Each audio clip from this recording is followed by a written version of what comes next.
La voix infinie, Joel Goldsmith. Chapitre 10. Les sagesses de la voix infinie. Commencez votre vie spirituelle en comprenant que tous les conflits doivent être réglés dans votre conscience. Il n'y a jamais de conflit avec une personne ou une condition, mais plutôt un concept erroné entretenu par le mental au sujet d'une personne, d'une chose, d'une circonstance ou d'une condition. Commencez donc par faire la mise au point en vous-même, au lieu d'essayer de changer qui que ce soit ou quoi que ce soit à l'extérieur. Reconnaissez Dieu comme la substance, la loi, la cause et l'activité de tout ce qui est, et abstenez-vous sur le champ de vous mêler physiquement ou mentalement de ce qui se passe à l'extérieur. Rentrez en vous et là résolvez toutes les apparences. Quand vous vivez depuis le centre de l'être, les pensées, les opinions, les lois et les théories du monde ne vous atteignent pas. Rien n'agit sur vous parce que vous ne réagissez pas au monde des apparences. Dans la vie spirituelle, vous ne mettez pas d'étiquette sur le monde. Vous ne jugez pas en termes de bon ou de mauvais, de malade ou de bien portant, de riche ou de pauvre. Alors que les apparences peuvent manifester harmonie ou discorde, en ne jugeant pas, vous connaissez simplement et vous laissez ce qui est vraiment se définir soi-même. Vivre spirituellement, c'est savoir que tout est. Évitez donc de nommer, d'étiqueter, de définir et de juger ce qui est. Contentez-vous de connaître et laissez ce qui est vous révéler son être, sa nature et son caractère. La prière est la vision intérieure de l'harmonie. Cette vision s'obtient en abandonnant le désir de changer ou d'améliorer qui que ce soit ou quoi que ce soit. Dans la prière, ne cherchez jamais une chose ou une condition. Laissez l'harmonie se définir et se révéler elle-même. Que votre prière consiste à laisser apparaître le « et ». La prière est une prise de conscience de ce qui est en le voyant, non pas en le rendant ainsi. Prier, c'est devenir conscient de l'harmonie sans effort mental de votre part. La prière est l'absence de désir dans la reconnaissance de « et ». Grâce à votre reconnaissance de « et », la sagesse spirituelle révèle la source profonde, claire et fraîche de contentement en vous. Assurez-vous que votre prière n'est pas une tentative d'influencer Dieu. Assurez-vous que votre prière n'est pas un désir d'améliorer l'univers de Dieu. Soyez en paix, Dieu est. Reposez-vous dans la source profonde et claire de contentement qui est en vous. La paix est déjà. N'ayez pas de désir dans le monde, que la grâce de Dieu suffise. Il n'existe pas de pouvoir du mal extérieur à vous. Les discordes n'ont pas d'existence extérieure. Résolvez-les dans votre propre conscience. Pourquoi ce tumulte parmi les nations, ces vaines pensées parmi les peuples? Il y a en l'homme une perspicacité qui voit à travers toutes les apparences. Soyez en paix. La vision de Daniel a révélé les 4 règnes temporels détruits par une pierre détachée sans le secours d'aucune main. En voyant cette pierre détachée de la montagne, sans le secours d'aucune main, vous observerez que cette pierre est le Verbe, la conscience, la perception de « et la pierre qui triomphe sans force ni puissance, mais par la grâce de Et. Soyez en paix. Et seul vient à bout du monde. L'eau claire et fraîche de la source intérieure de contentement vous rafraîchit par l'assurance que la joie est déjà. Paix, paix, sois tranquille. Apportez vos discordes dans la fontaine de contentement, lavez-les, et voici qu'apparaît la grâce de Dieu, je vous donne ma paix. N'ayez pas peur, c'est je. Il n'y a aucune limitation extérieure à vous-même, soyez libre. Contentez-vous de ce qui est. Demeurez dans la source profonde de contentement, je suis, c'est. Si vous pouviez découvrir une forme de prière, de méditation ou de pensée qui guérissent, enrichissent ou bénissent, vous auriez un effet devenu Dieu. Impossible. Seul Dieu est Dieu. Si vous pouviez trouver une chose ou une pensée à laquelle vous accrochez, même alors un effet serait Dieu. Impossible. Il est impossible de réaliser Dieu tant qu'on a à l'esprit un but ou objet autre que celui de réaliser Dieu. Il est impossible d'obtenir quoi que ce soit par Dieu tant qu'on a le désir de l'obtenir. Dieu est un Dieu jaloux. Ne cherchez pas Dieu dans le domaine de la pensée ou de la chose. Tout ce qui peut être connu est un effet. Jamais Dieu, cessez d'essayer. Les hommes, jugeant selon les normes humaines, se plaignent de ce que leur prière n'est pas exaucée. Pour tirer avantage de la prière, il faut abandonner toutes les notions personnelles du bien. N'essayez pas de faire entrer la prière exaucée dans le monde du désir humain. La vérité est infinie, c'est pourquoi la vérité ne peut être connue en termes finis. Allez à Dieu tel un vaisseau vide, désirant être rempli selon la manière et la mesure de Dieu. Dieu n'est pas dans la scène humaine. Si vous étiez conscient de la signification de cette assertion, vous pourriez donner votre vie et la reprendre à volonté. La vie n'est pas à la merci de la matière. Dieu n'est pas un pouvoir. Lorsque vous atteignez le centre de la conscience, vous trouvez une tranquillité parfaite, une source profonde de silence. Il n'est pas un pouvoir, puisqu'il n'y a rien sur quoi exercer un pouvoir. Il est, simplement. Parvenir à une connaissance consciente de Dieu ne produit pas l'harmonie. La présence de Dieu est l'harmonie. La seule erreur est le sentiment de l'absence de Dieu. La perception consciente de Dieu ne dissipe pas l'erreur. Dieu lui-même est la seule harmonie. Personne ne peut révéler Dieu à quelqu'un d'autre, mais en lui révélant la nature de la prière, nous le mettons en situation de recevoir l'expérience Dieu. L'expérience Dieu ne peut venir que par la juste compréhension de la prière, celle-ci étant le point de contact avec Dieu. La prière est la voie d'accès de la prise de conscience de Dieu. La prière prépare la conscience à l'expérience Dieu. Chercher à être guidé par Dieu à ce stade de votre développement vous donnera le sentiment d'être séparé de Dieu.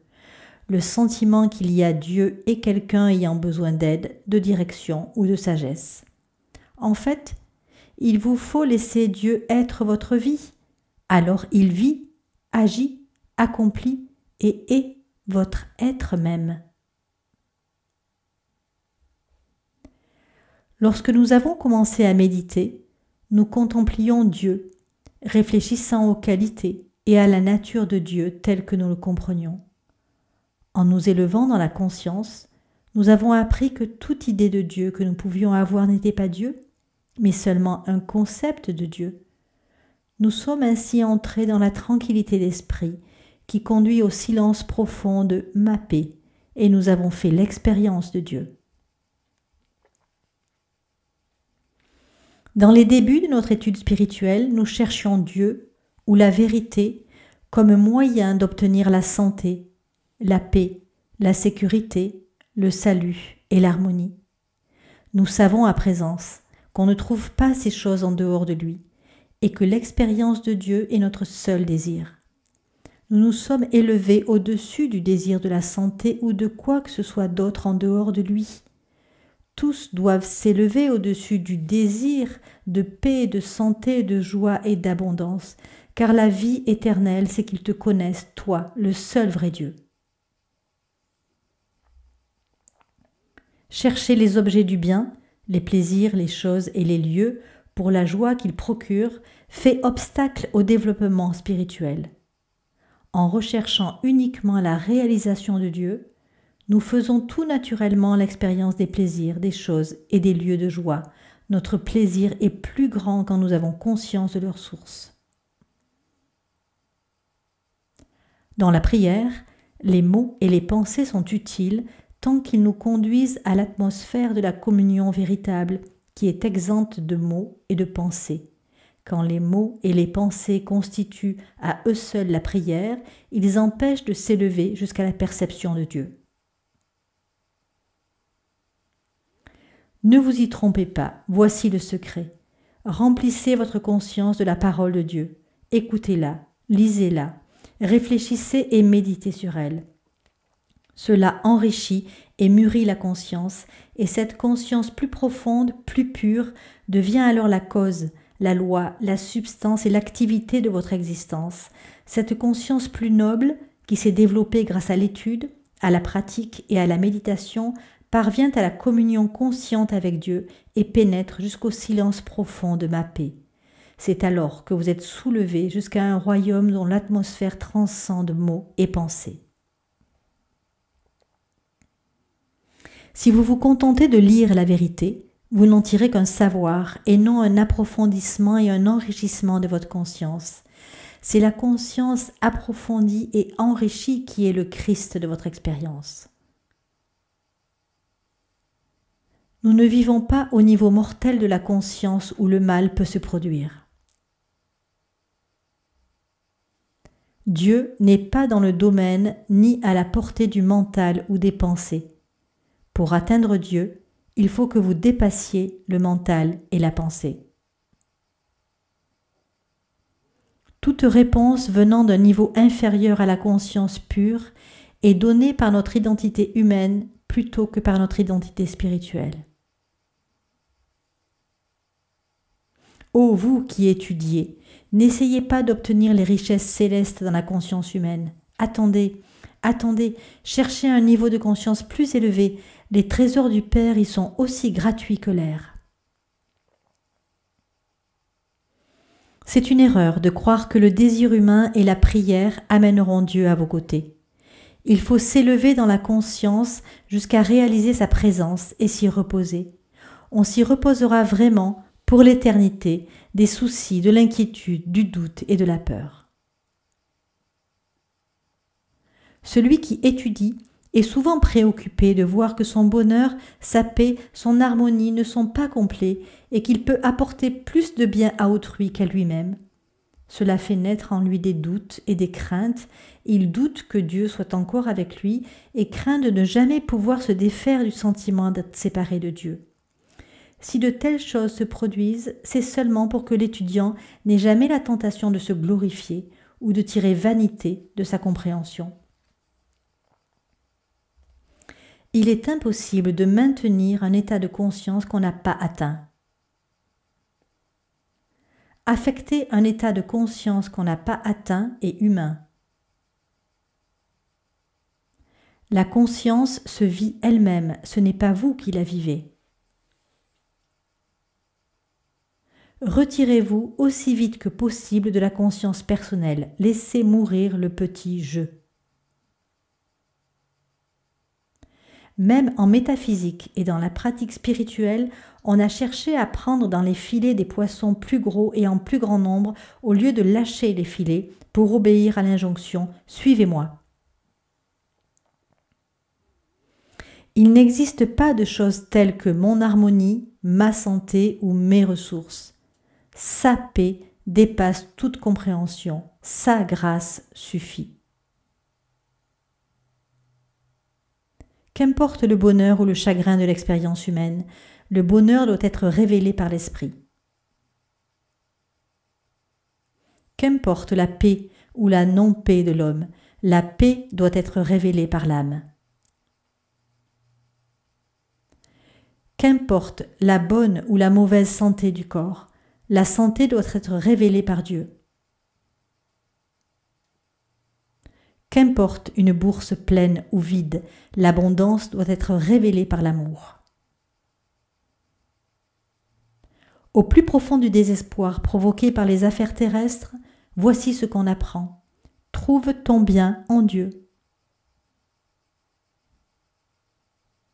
Je vous ai dit le véritable secret de la vie.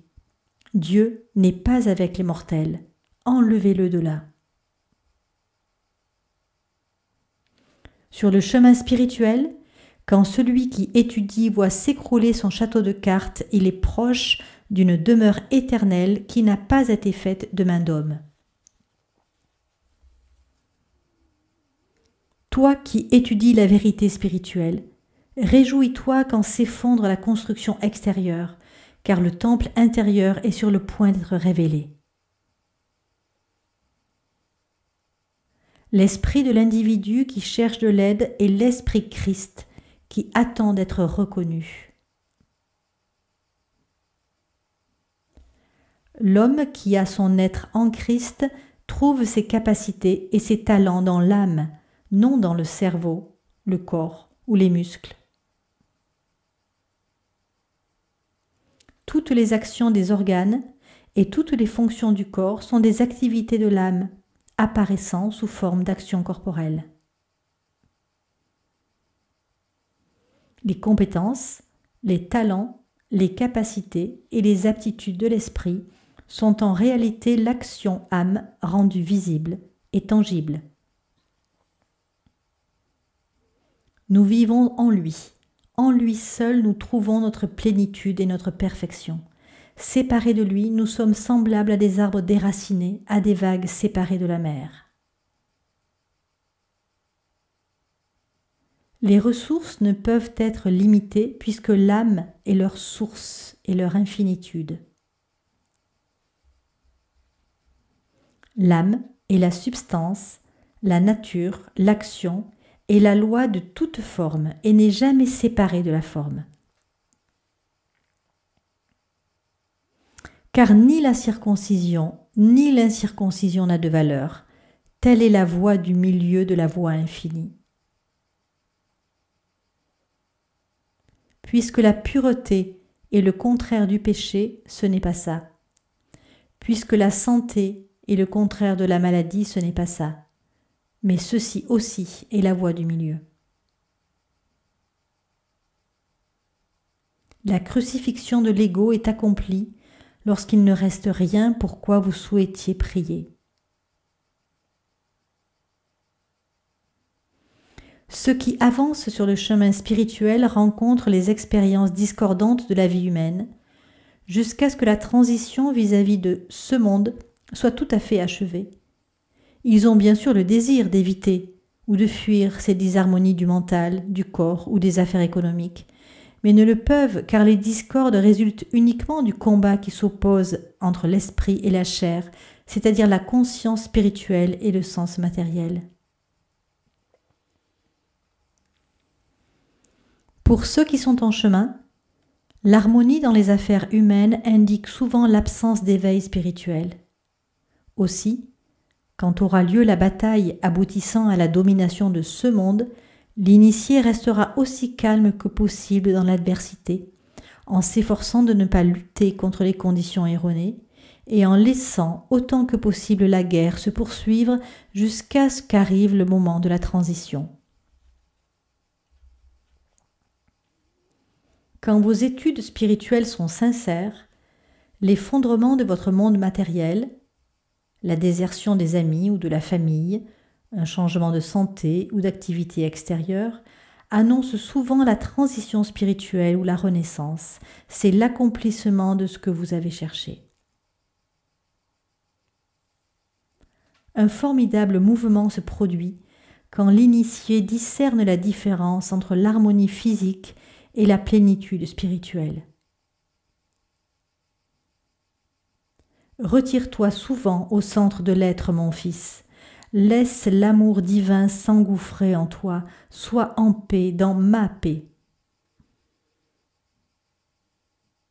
Tu arrives ici à la grande expérience, la compréhension et la réalisation de ma paix, mon vin, ma nourriture, la substance invisible, infinie, la loi et la cause.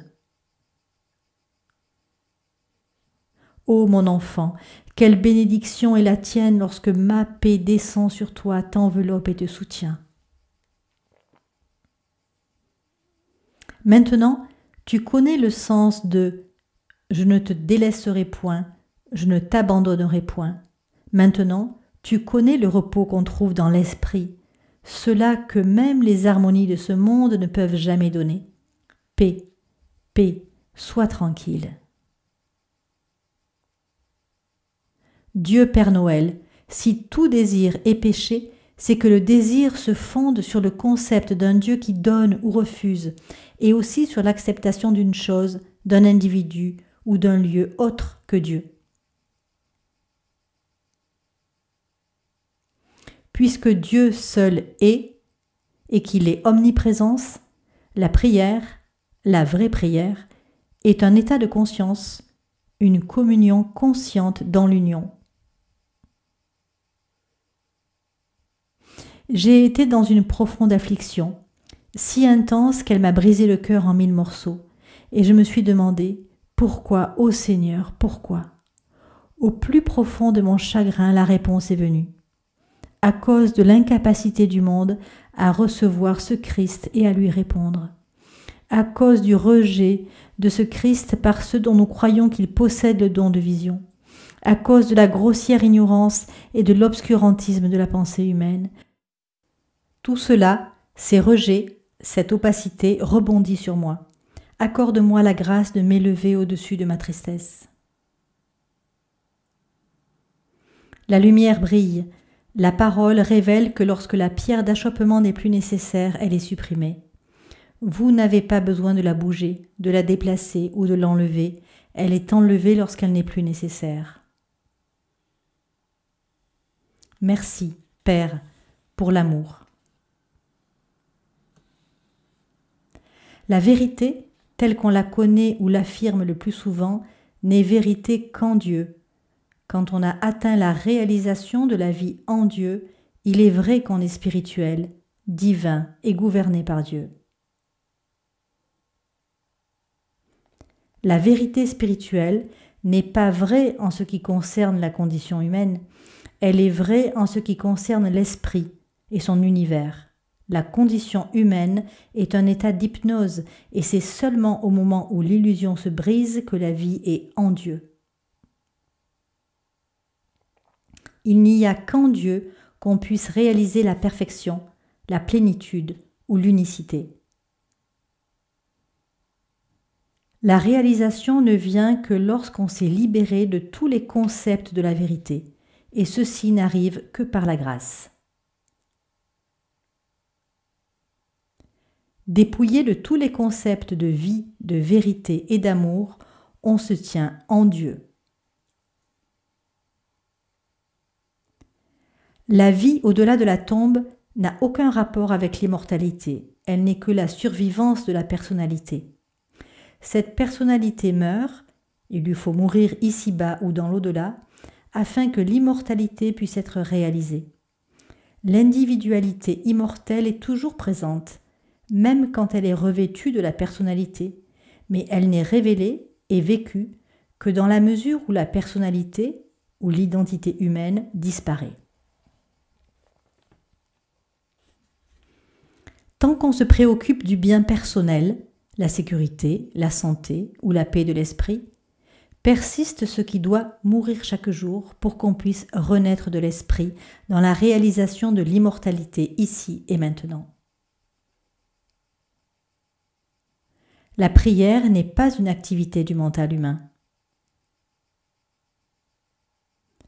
Toutes les tentatives d'entrer en contact avec Dieu par le mental ou l'intellect ont échoué et elles échoueront toujours. Dieu ne peut être connu que par l'âme et les facultés de l'âme.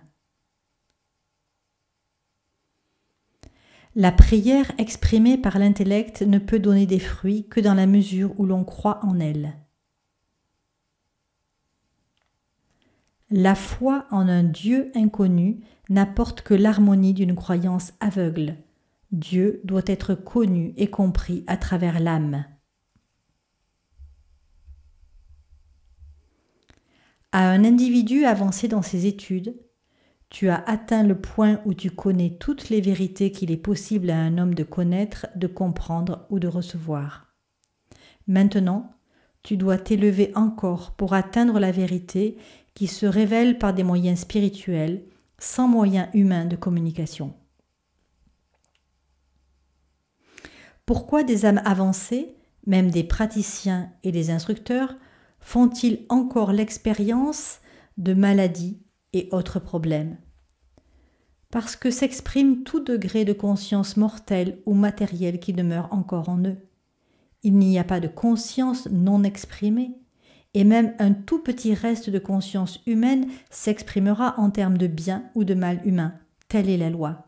Le bien et le mal restent côte à côte jusqu'à ce que le sens matériel soit peu à peu déraciné à mesure que la conscience spirituelle se développe. La résurrection elle-même a fait apparaître un sens matériel du corps avec toutes les marques de l'erreur humaine. C'est à l'ascension qu'est révélée la spiritualité pure. Sur la voie spirituelle, beaucoup passent par des lieux arides, le désert, la solitude, et croient que Dieu les a abandonnés. Souvent, il semble que le Christ les ait oubliés.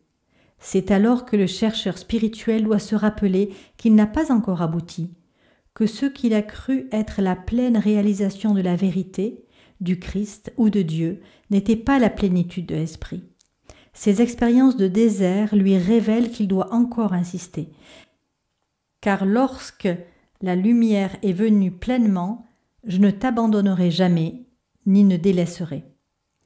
Souvenez-vous que discorde et disharmonie ne sont apparentes qu'au sens humain. La vision spirituelle traverse ces apparences et voit la réalité.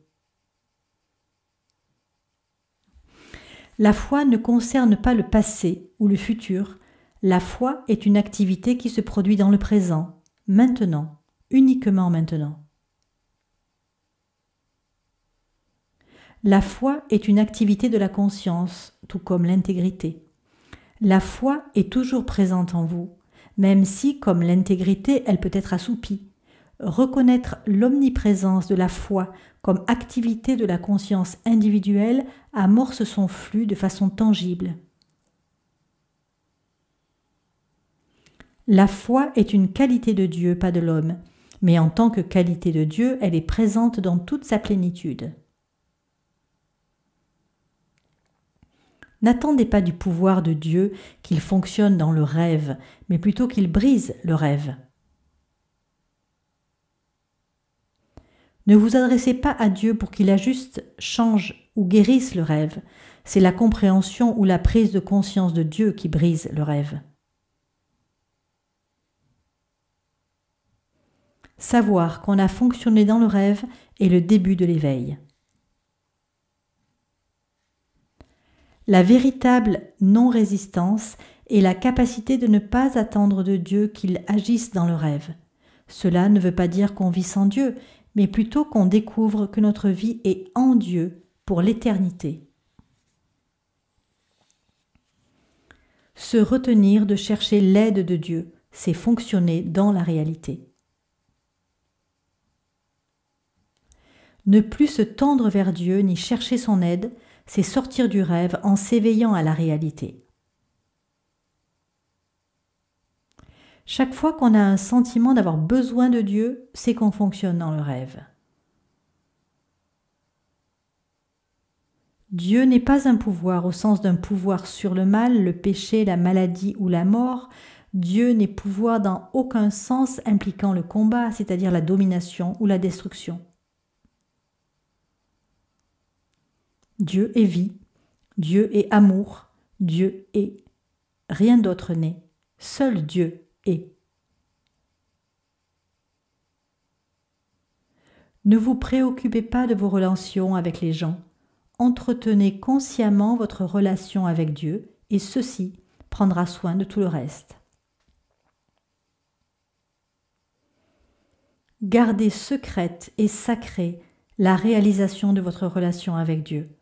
Cette réalisation, tenue secrète et dans le silence, apparaît extérieurement sous forme de relations humaines et d'expériences harmonieuses. Dieu est le ciment qui vous unit à vos frères et sœurs des règnes humain, animal, végétal et minéral. Quand votre pensée demeure sur une personne, un lieu ou une chose, vous fonctionnez dans le rêve. Quand vos pensées s'unissent dans la contemplation spirituelle, chaque personne, lieu ou chose devient un bonheur spirituel. Les 2 grands commandements constituent la loi cosmique. Tu n'auras pas d'autre Dieu ou pouvoir. Tu aimeras ton prochain comme toi-même. Jette ton pain sur la face des eaux. Car l'homme ne triomphera point par la force. L'Éternel se venge de ses adversaires. Ces choses que nous percevons par l'intermédiaire de nos 5 sens sont des objets du mental qui n'ont aucun rapport avec la vérité. Toutes les apparences sont des objets des sens, pas de Dieu ni de la vérité. Nous devons comprendre que tout ce dont nous sommes témoins de façon objective est image mentale ou projection de la psyché, jamais la réalité spirituelle. La réalité est sous-jacente aux formations créées par les sens, mais elle ne peut être discernée que par la conscience spirituelle. Le monde des sens, l'expérience humaine, se situe dans le temps et dans l'espace, et cela même exclut qu'il soit de nature spirituelle. L'univers de l'esprit, de la vérité, de Dieu, est une activité se déroulant dans l'éternité. Ainsi compris, ni la naissance, ni la maladie, ni l'accident, ni la mort n'ont jamais eu lieu. Chaque fois que vous êtes confronté à l'apparence de la condition humaine, y compris dans ses aspects positifs, rappelez-vous que ce n'est pas la vérité, mais une image mentale formée par la pensée, sans réalité, sans loi, sans substance, sans cause, sans effet. Ensuite, pénétrez plus profondément dans la conscience et voyez ce qui est, l'éternité, même dans ce qui apparaît en tant que passé, présent ou futur. Si cela se produit dans le temps et l'espace, ne l'acceptez pas à sa valeur d'apparence, mais fouillez plus profondément le royaume de l'âme.